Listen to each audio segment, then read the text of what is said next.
This is the Elite Entrepreneurs Podcast, where we teach you the proven methods to grow your seven-figure business to 10 million and beyond.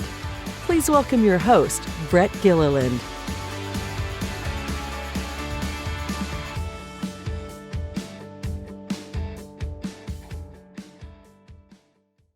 Welcome, everyone, to this week's episode of the Elite Entrepreneurs Podcast. As you know from listening to previous episodes, I always get super excited about introducing my special guest. Today is no exception. I have here somebody who I've known for a number of years and who I admire greatly. His name is Eric Sparrow. He is the founder of Milkhouse Candle Company. And as part of his little bio that he submitted in preparation for this interview, the little quote says, "Holy cow, I had no idea that the world was so hungry for a cleaner burning scented candle." And so with that, Eric, I'm going to welcome you to the show. Thank you for being here. Hey, thanks, Brett. It's great to be here. You know, your bio mentions that you started that candle company at your kitchen table with your wife, Janet, back in 2002. And I'd love for you to tell a little bit of that story, just so we have some context about who you are and what your business is about. Sure. Yeah, so my wife, Janet, and I, actually, when we were dating, we actually made candles on a couple of our dates just because it was fun. But for our wedding, we had an outdoor wedding, and we knew we needed a bunch of candles on the tables for outdoor wedding. And well, candles can be expensive if you buy decent ones. So because we had hobbied with it a little bit, we decided to make our own candles for our wedding. And it became a little bit of a passion because here we are in Iowa, and most candles at that time were made of paraffin wax. But we're surrounded by soybeans, and there was this new thing at the time called soy wax. They could make candle wax out of soybeans. And so we really loved the challenge of trying to make a great candle out of soybean wax, which it is still more challenging to use or to make a great candle of. But even at that, especially at that time when it was new, it was difficult to make a great candle out of it. But so for our wedding, we made these candles, and the challenge of making a better candle became very apparent to us. I think we're both just kind of competitive people. So I was a third grade teacher at the time, and my wife was an occupational therapist who worked in several nursing homes. As we experimented with our candle formulations, we took them to the workplace and basically sold them for what we had into them. And one thing led to another. Every time we'd leave with a trunk full of candles, one day we'd come back with a pocket full of cash, and we'd go reinvest that cash into making another batch of candles that was better than the last one, until we realized we're awful busy doing this. And we started getting some calls to sell wholesale because somebody got a candle as a gift from an employee or a fellow employee of Janet's, or a fellow teacher of mine gifted one. And so it became kind of an accidental business for us, but driven by passion for creating something better. And I'll say I've always been entrepreneurial. I've always dreamed of owning my own thing. It just got to the point where we were working till midnight making candles, getting up in the morning, gluing labels on jars, pretty old school, just gluing them on with glue, printing our labels in the printer and cutting them out by hand. Just a very, very simple way to find our way into this business that eventually had me quitting my teaching job and taking a chance on starting something of our own. And so for a while, you just did this out of your home, right? We did it out of our kitchen. Yeah, we actually there's a room just off the kitchen. We called it the elbow room because that's about how much room there was in it, was the elbow room. We ended up building a little table in that and setting up some jars. And on a really, really good day, I could probably make 20 or 30 candles.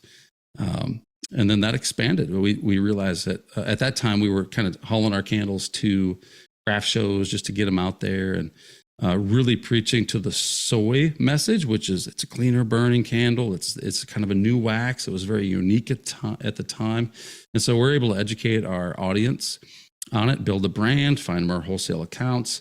And we just realized that we had a need for more products. So we actually ended up signing a lease on a local bakery that had been sitting vacant for a while, but it had a decent kitchen and had some good utensils in there that we could use for mixing things, and a good stove top. And we moved into this bakery, which was I think it was just over 1,000 square feet. And we were in heaven. Like, we will never use all of these square feet. This place is huge, we thought. And within 6 months, we were bursting at the seams. Yeah. And not to ruin the punchline yet, but how many square feet are you in now to make your candles?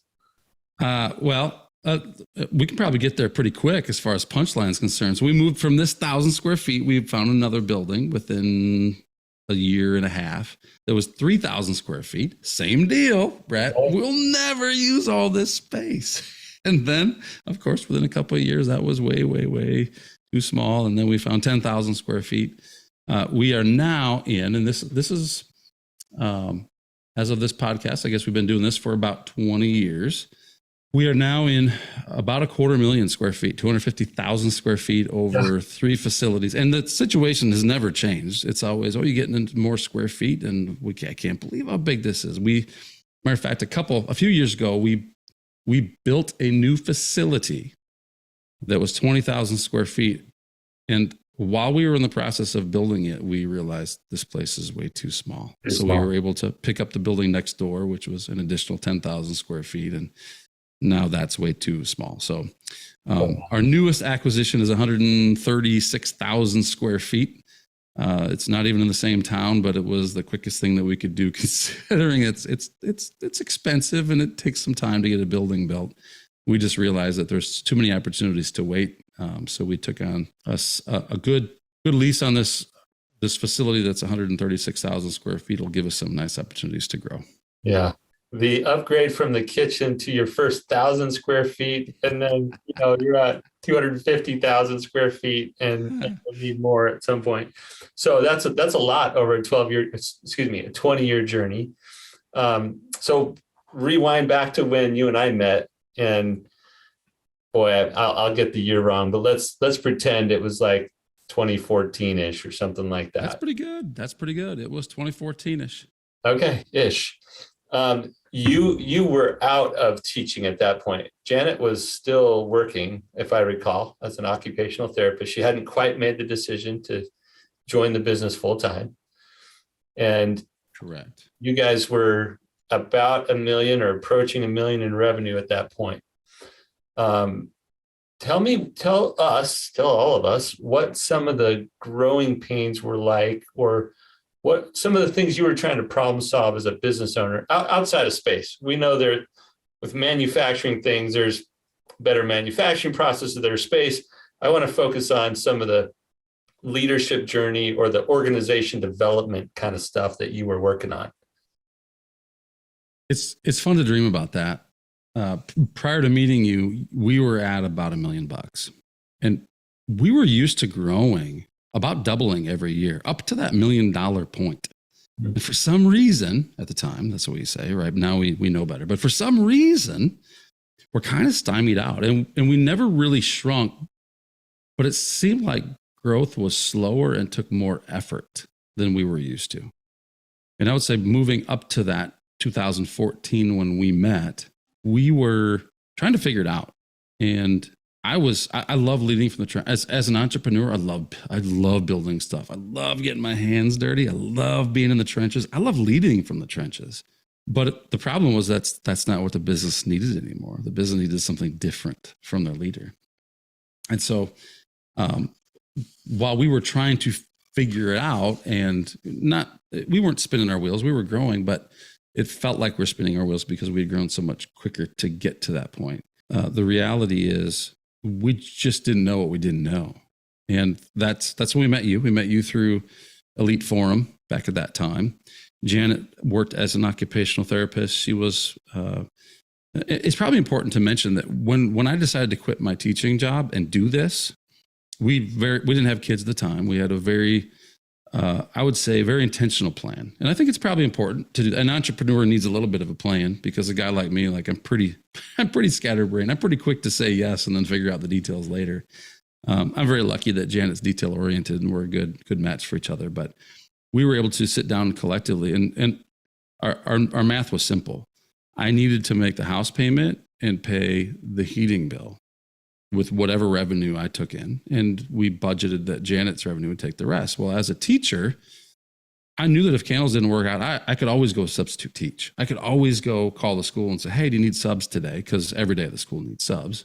And my goal was $1,000 a month. I had to bring home $1,000 a month. Everything outside of that, we got to reinvest in the business. But so we grew it and grew it and grew it. And Janet kept her job. And fast forward from 2002, when this business started, the same year that we got married, along comes Brett. And we head to Arizona. We get a little consulting on like, hey, is your business stuck at $1 million? Yes, it is. So you saw really good growth for most of that time, and then that started to flatten out a little bit, and you weren't quite sure why. We weren't sure why. Mm-mm. Did you experience any other like memorable? I hate to drag you through a painful memory, but do you remember anything difficult or frustrating, or there doesn't have to be anything, but sometimes I talk to business owners who are like, I was just pushing myself. I was near the point of burnout, or, it felt like all my team was like, they just wouldn't own things. They weren't accountable. Like there are different ways that some of this manifests itself. And I wonder if you remember anything being frustrating and trying to make this thing go. Yeah. For me, it probably was the need to control everything. And leading from within the trenches, for me, it meant I'm on the candle filling line, filling candles, knowing that I've got people answering the phones. I got some sales being made, but for the most part, people were leaning into me for those answers because I hadn't really done a great job of delegating.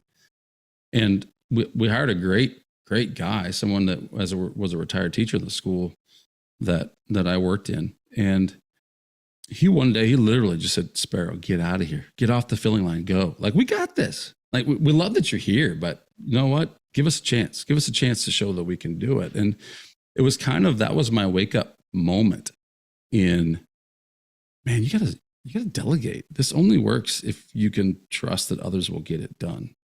And I'll say since then, it's gotten a lot easier, but delegation is very, very hard, especially for an entrepreneur who wants to look at everything and make everything better, and the reality is, even if they only do 80% as good as I do, the fact is I don't need to worry about it, and I can pour 100% of my effort into something else. That's really big. Yeah, that's a big, big moment when you realize, oh, the business can only grow as far as I can hold it if I'm involved in everything.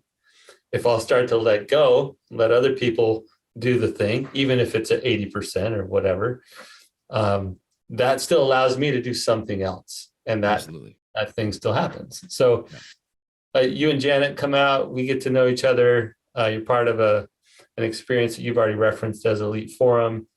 But during that time, we basically taught you some principles about what it takes to grow from $1 million further, right? To grow past that $1 million mark, get out of the way, stop, hoarding all the control sort of thing. And you guys did it. You went and did it. And how much longer after that did Janet work as an occupational therapist? A couple months. I was going to say it wasn't long.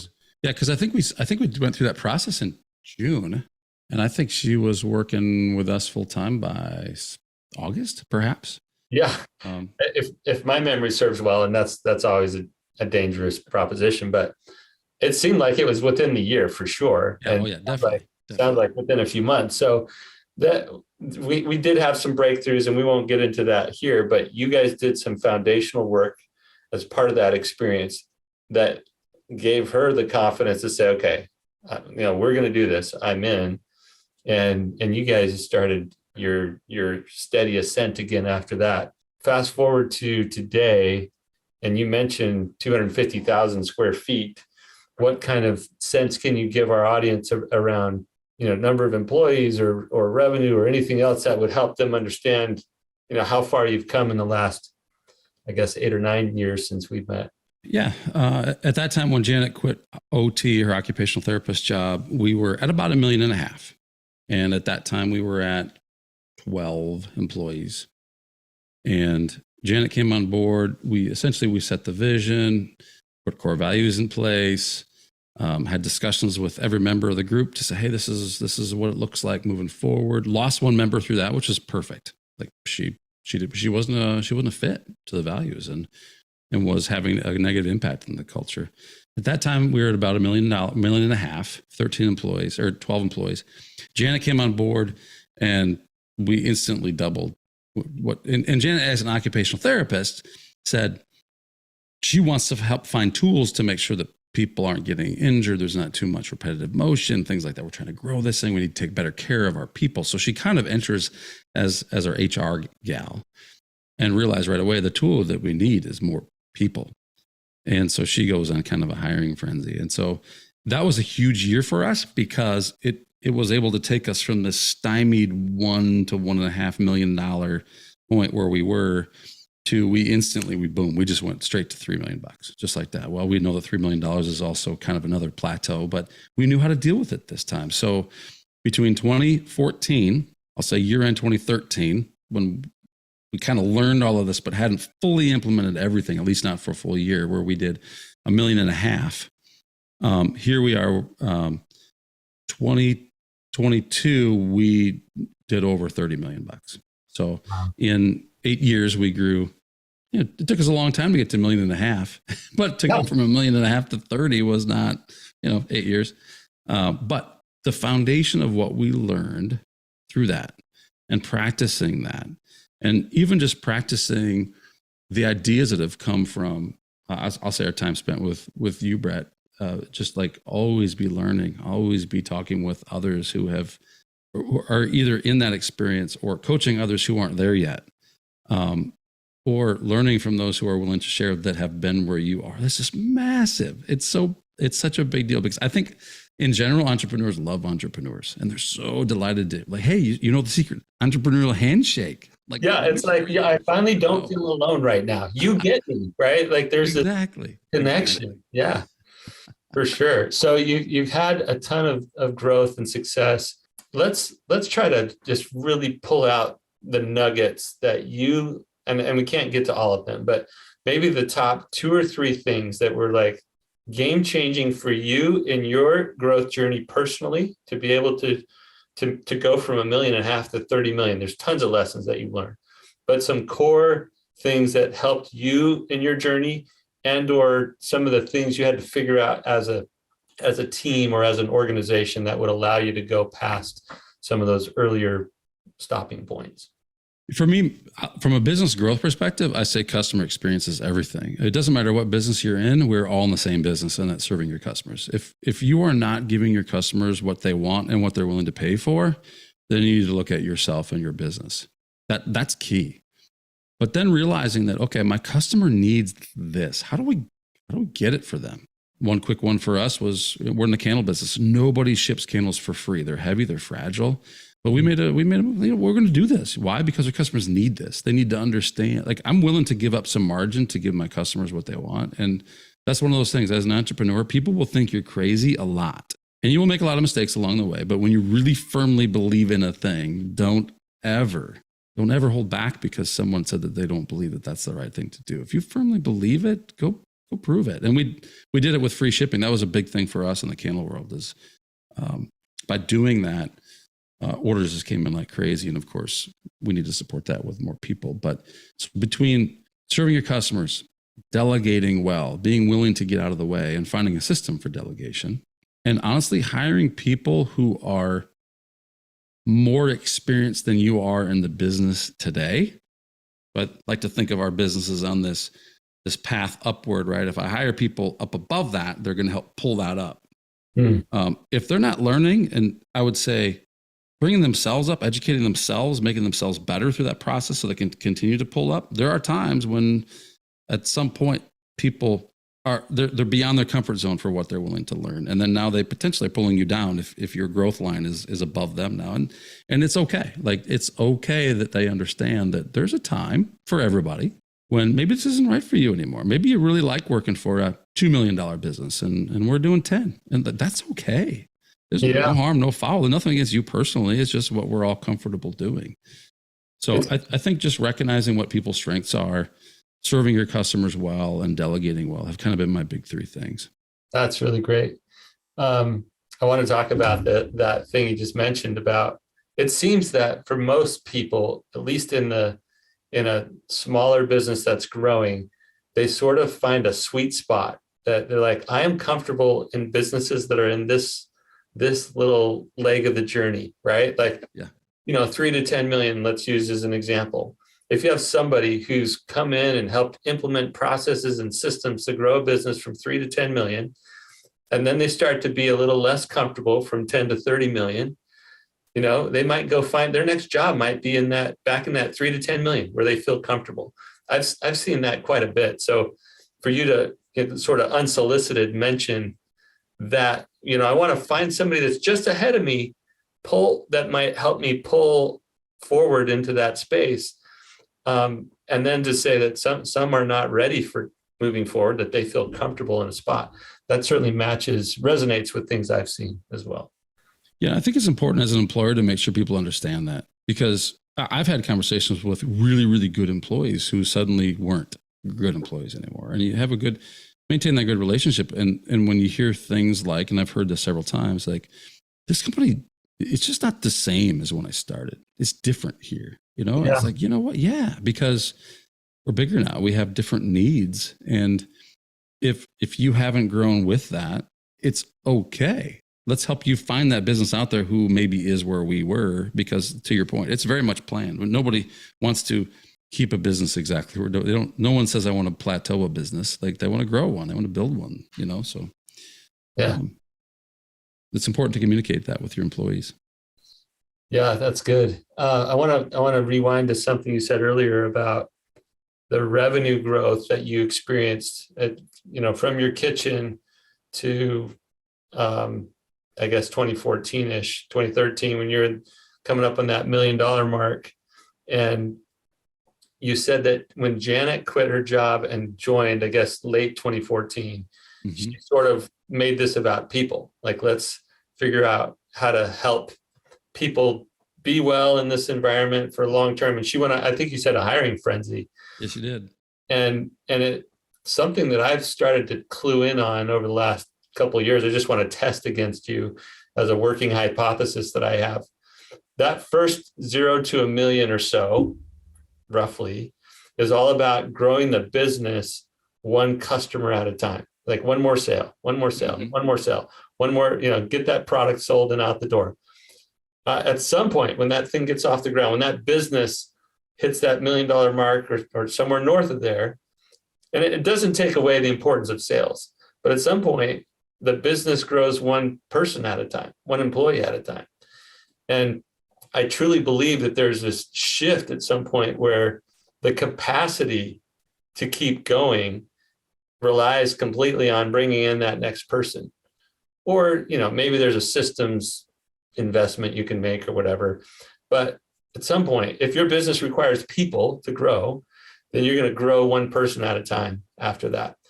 Now, that's not one of those infallible laws of the universe yet. I'm still working on it. But I'm just curious, because you said you guys doubled. You went from 1.5 to 3 million pretty quickly.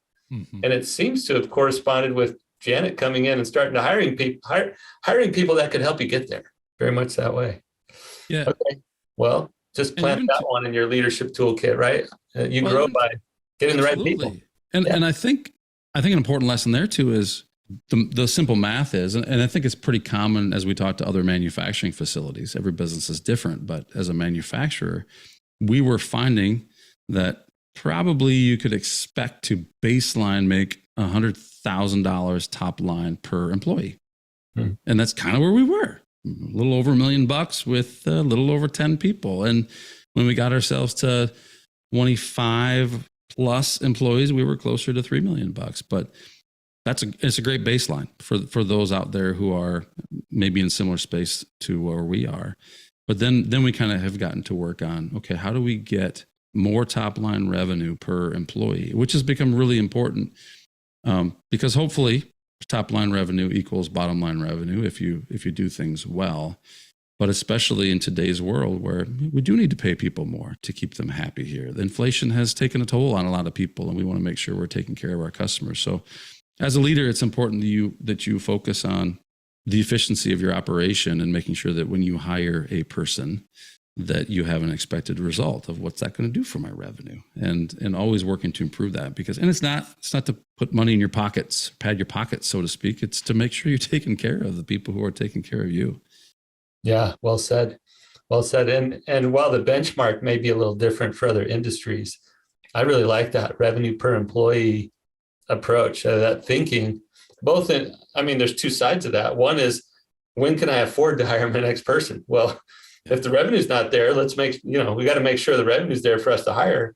But then we're also not, it's going to be hard to push past the current revenue mark without more help. So both sides of that revenue per employee number are pretty important to look at. Yeah. So I want to, you've talked about customer experience a few times. You've talked about taking care of your people a few times. Why don't we end on this? We'll see how this goes. Unplanned here, unscripted as always. But what is the relationship in your mind, Eric, between creating and maintaining an outstanding customer experience and how you take care of your people and who you bring in to be part of that? I'm glad you asked that, because I think customer experience is everybody that you're associated with. And when I say customer experience, I say this to my entire crew. I'm not talking about the end user of a Milkhouse candle. That's a customer, right? But there's also partner experience. It's a customer experience. What is a store owner that's selling that product? What is their experience? Which is why free shipping is a big deal. Which is why, they call me and they say, hey, half my order was broken. Okay, no questions. I'm not going to make you prove it. I'm just going to send it to you. Mm-hmm. And employees are some of your best customers. Like the people that spend their valuable time away from their families to come and spend making a great product, they got to be really happy so that they're excited to come to work every day. And sometimes you have the right people in the wrong seats. And so you need to evaluate that and say, man, I got this great person, but she doesn't seem to be really happy in the role that she's in. Well, what are her superpowers? Well, you know what? Maybe she'd be better over here. And I think that we don't ever give up on anybody when we find good people that just seem to not be in the right place. Because there's so many places as we grow this business. Well, that maybe they're better on a manufacturing line. Maybe they're better talking to customers on the phone. There's always, everyone's kind of got their own superpowers is kind of what I like to call them. But what cape are they wearing? And I think it's really important to recognize that everybody that you associate with in your business is a customer. And you've got to, I always make the statement, I want everybody to be wearing a Milkhouse candle shirt. And it says, on the front of it, if you're an employee, it says, why would you work anywhere else? And on the back, it says, you wouldn't. Why would you do that? This is the place to work. And for a store owner to say, why would you carry any other brand? You wouldn't. And for a consumer to say, why would you burn any other candle? You wouldn't. And that's my goal, is when I get everyone that we're associated with to willingly wear that shirt, then we know we've done our job. But until then, there's a lot of work to do. Sometimes I ask leading questions, and then I'm going to say it in a way that I think you would agree with. You sort of said everything but this statement. The way you treat your team and the people you bring on board to be part of the Milkhouse Candle Company, you make sure that they're well treated, that they're happy, so that the customer experience is as high as it can be, right? As great as it can be. In other words, you can't maintain a great customer experience without great people. And you went so far as to comparing your employees to customers because you want to treat them so well. So I know you live that philosophy, but I just want everybody to connect those dots. You cannot maintain an amazing customer experience if you treat your people poorly, if you've assembled a bad team. You got to have an amazing team of people, and you got to treat them like gold so that they'll treat your partners and your customers and everybody else like gold. And so anyway, I think you're a great example of that. And I just wanted to call that out specifically. Well, Eric, I could talk to you forever. We can't do that in this format here today, but I really appreciate you taking the time to talk about some of the keys to your tremendous growth. And I know that goes beyond just talking about revenue in a business. It goes beyond, it goes to who you are as a person and what you've learned and become as a leader. And it's just fun to watch. So thank you for being a guest on our show today. Thanks, Brett. Appreciate being here. It's always fun chatting with you. So if people want to find out more about Milkhouse Candle Company or about you, or where would you send them? How would they connect? How would they learn more? Well, I love working with entrepreneurs. Obviously, milkhousecandles.com. That's www.milkhousecandles.com. EW Sparrow is my Twitter handle. I'm kind of fairly new at Twitter. I'm feeling like this is something I probably need to be a little better at. But reach out to me via Twitter or even just my email address, Eric, ERIC, at milkhousecandles.com. All right. Awesome. Thank you, Eric. Okay. For everybody listening, please share this episode, share our podcast with other seven-figure business owners. Everybody deals with these same issues, and we're going to keep bringing great business owners with great insights and experience like Eric. And we just want to help as many of those seven-figure business owners as possible. So keep listening, and we'll see you next time.